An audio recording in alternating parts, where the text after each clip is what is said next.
ये नाना प्रकार के भोग वैभव कितना है, ये कितना होगा?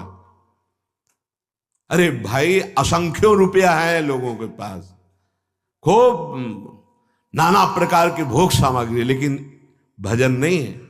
का भजन का ये फल होता है, जिनको ना राम से मतलब, ना हरि से मतलब, ना कृष्ण से मतलब, रात दिन भोग भोगते हैं संसार के, उनके पास इतना वैभव कि उनको हिसाब लगाने के लिए मुनीम रखना पड़ता है।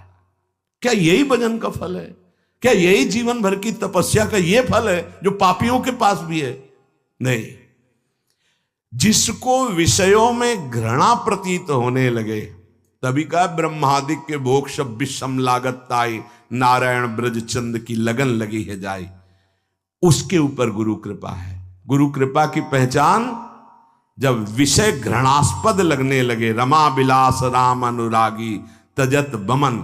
देखो गुरुदेव चैतन्य महाप्रभु की कृपा हुई श्री रूप जी और सनातन जी पर, तो सम्राट की तरह जीवन था, महामंत्री थे, पर थे पूरे राजा ही। सब भोग विष के समान लगने लगे। भाग करके वृंदावन में कैसे भजन किया, महान वैराग्य की मूर्ति। वृंदावन ऐसे रहे मनो चिन्हारो नाहि, परस्पर भी चिन्हार नहीं, केवल प्रिया प्रीतम से चिन्हार। ये जो भजनानंदी मार्ग में आकर विषयानंद की चाट लेते रहते हैं, मुझे नहीं लगता कि ये कभी भजनानंदी बन पाएंगे जब तक विषयानंद का स्वाद लेते रहते हैं। देखो गुरुजन संतजन यही हमारे सच्चे वैद्य हैं। ये विषयानंद की चाट बंद करो तो भजनानंद में स्वाद आ जाएगा, जो नाम है उसका स्वाद मिलने लगेगा। भाई यदि तुम भगवान को इसी जन्म में प्राप्त करना चाहते हो तो भजन का स्वाद जरूरी है, इसलिए विषयानंद की चाट बंद करो। तुम इतने निर्बल क्यों हो गए हो कि हर विषय तुम्हें रौंद देता है? अरे तुम बहुत बलवान हो, तुम एक बार तो देखो अपनी तरफ। तुम शरीर की तरफ देख रहे हो, इंद्रियों की तरफ देख रहे हो, भोग की तरफ देख, अपनी तरफ देखो। तुम कौन हो? भगवान के अंश हो, आनंद समुद्र के अंश हो। तुमको ये सब नहीं चाहिए, तुम भूल से भटक रहे हो। सबसे बड़े बलवान के तुम अंश हो, अर्थात तुम स्वयं बलवान हो। अगर तुम्हें सहारा ही लेना है तो अपने अंशी का लीजिए, अन्य का नहीं। 84 लाख योनियों में तुमने कितने पाप कमाए हैं तुम समझ नहीं सकते। इसीलिए चुपचाप भगवान नाम जपते रहो, आनंद आए अनाए इस पर ध्यान मत दो। केवल तुम नाम जप करते रहो, धीरे धीरे जब ये सब नष्ट हो जाएंगे तो परमानंद में डूब जाओगे। प्रभु के चिंतन में इतना बल है कि अभय पदवी स्वाभाविक हृदय में प्रकाशित हो जाती है। कोई भय नहीं, कोई चिंता नहीं। अगर कहीं श्रद्धा पूर्वक भजन किया जाए तो यह अभय पदवी बहुत जल्दी आ जाए, पर यदि श्रद्धा ना हो तो भी भजन करो।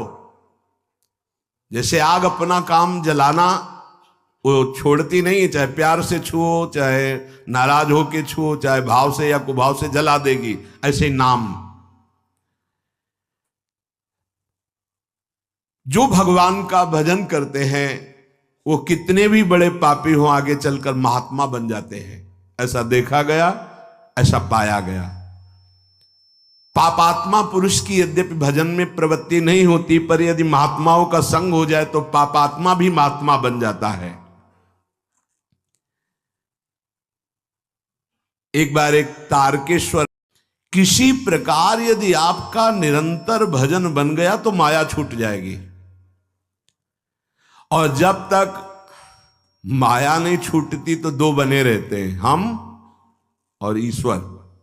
और जब तक हम और ईश्वर हैं तब तक माया गिराती रहती है। हम और ईश्वर अपनी ही सुदिना रही एक रहे हो नंदलाल, अपनी ही सुदिना रही एक रहे हो नंदलाल। भक्ति और एक सर्वम खलमिदम ब्रह्म ने नानास्ति किंचन, एको ब्रह्म द्वितीयो नास्ति ज्ञान।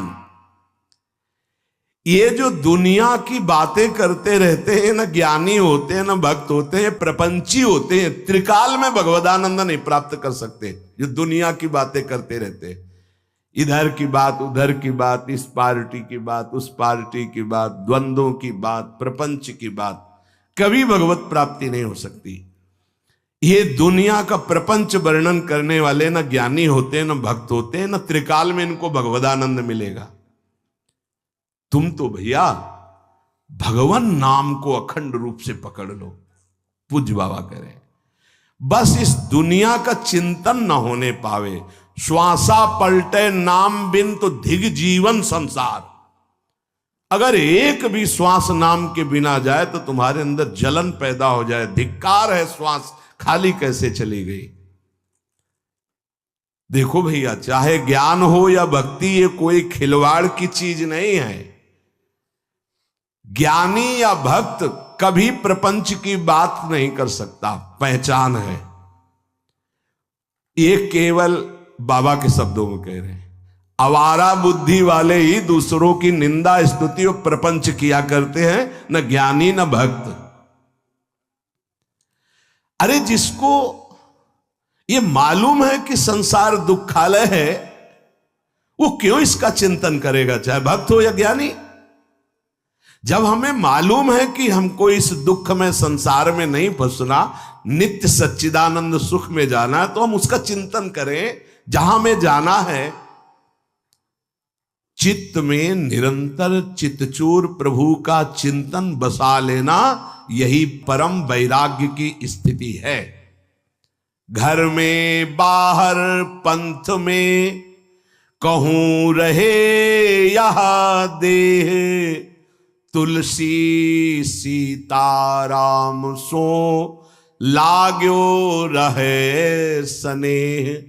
घर में हो या रास्ते में हो या बाहर हो, एकांत में हो या समाज में हो, कहीं भी यदि तुम हो, तुम्हारा स्नेह आराध्य देव से लगा रहे, यही तुम्हारी साधना है। जिसको विषय भोगों में दुख प्रतीत होने लगे, उसे समझना चाहिए मेरे ऊपर गुरु कृपा हो गई। विषय भोग घृणास्पद लगे, दुखद लगे, छी, जान लो हमारे ऊपर गुरु कृपा हो गई। नहीं तो बड़े बड़े ऊंचाई तक इससे गिरते हैं, ये विषय ऐसा है। पर गुरु कृपा में बहुत सामर्थ्य है। बताया है कि कई बार जो बड़ी साधनाओं से नहीं संभला, वो गुरु कृपा से कब गायब हो गया पता नहीं चलता। जिसको विषय में घृणा पैदा हो जाए, ऐसा जैसे कोई उल्टी कर दे, बमन कर दे, तो छी, ऐसे ही हर इंद्री के विषयों में कोई रुचि न रह जाए। जैसे उस महापुरुष की अभी वार्ता की, हाथ में ऐसे क्या जीवन आनंद। भोगी पुरुष क्या जाने वैराग्यवान को कौन सा आनंद प्राप्त होता है, क्या जाने विषयी पुरुष कि निर्विषय हृदय में कौन सा आनंद प्रकाशित होता है। वो तो यही समझता है कि इनकी साधना का फल है, ये संसार के भोग मिल गए इनको। वो तो यही समझते हैं ना, उनको ही पता थोड़ी है कि निर्विषय हृदय का आनंद क्या होता है। ये भोग थोड़ी होते हैं, नाना